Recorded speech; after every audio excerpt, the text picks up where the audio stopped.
မွေးလဲမွေးရစမ်းချိုးရဲဘယ်လိုမြန်မာလိုပြောလဲ sweet ဗမာလိုချိုးတယ်လေ အော်မြန်မာလိုပြောတာချိုးရဲအော်ချိုးတာနော်အော်ဒါအခုဒါမြန်မာနိုင်ငံရဲ့ဒါလေးကဘယ်နေရလဲမြန်မာလိုပြောမယ် ရင်းနီကုန်း အော်မြန်မာနိုင်ငံရဲ့မြင်းနီကုန်းမြို့ချောင်ကောင်ဟုတ်ပါ မြို့လေကောင်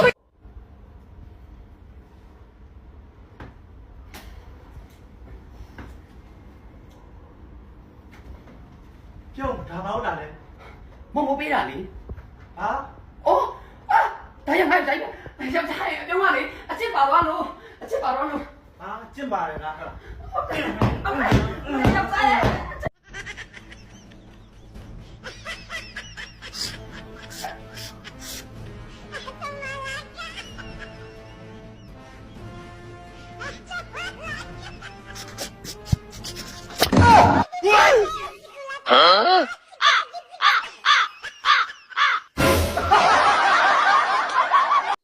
ကျင်းရလားရတယ်လေအဲ့ဆိုရင်လက်ဖြော်တစ်ခွက်လားလက်ဖြော်ခဏလေးနော်ခဏလေးဖြစ်စေရမယ်လက်ဖြော်နော် ကျန်ရဲ့လက်ဖြော်တစ်ခွက်ပေးပါ လက်ဖြော့ဆိုကြံကိုလက်နဲ့တော့မညစ်နိုင်ဘူးစညက်ပြီးဖြော့ တိတ်မလာပါနော်လေဖြော်လိုက်ချင်လို့လာပါ ကားဆရာရဲ့ကျမရှင်းသားလေးကတ်ထိုင်နေလိုက်တာခေါင်းကြီးရင်တော့ထားမှာမလား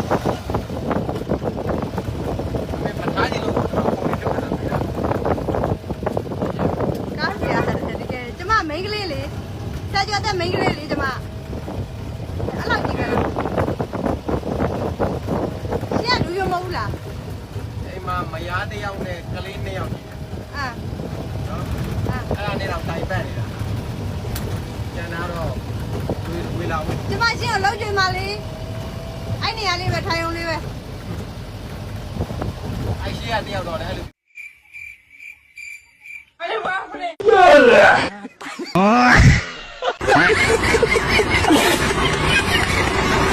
အေးရောအကြီးကောင်တို့အိမ်ကြီးလောက်နေတယ်ငရှင်လောက်တာလားမသိဘူးအဖေနဲ့အမေအိမ်မော်တက်သွားတာမင်းမမြင်ဘူးလားကလေးထိမ့်ဖို့သာပြင်ထားတော့ ကိုတန်เจ้าရဲ့တော်ပါတော့ကလေးတွေလည်းများလာပြီ မိခိုင်ရဲ့ငါကနေနိုင်ပြီမဲ့ညားရောက်တိုင်းအကျောထောင်လာတာအကျင့်ဖြစ်နေလို့ပါ ကိုတန်ကြောင်ကစံသားရှိရင်ကလေးအများကြီးမွေးလိုက်အောင်ပါ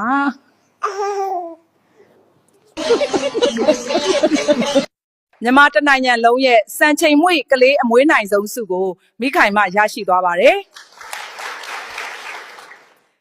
ကျမဒီစုကိုရအောင်နေမနာညမနာစ조사ပေးတဲ့ကိုတန်ကြောင်ကိုကျေးဇူးအထူးပဲတင်ရှိပါတယ် ဟယ်လို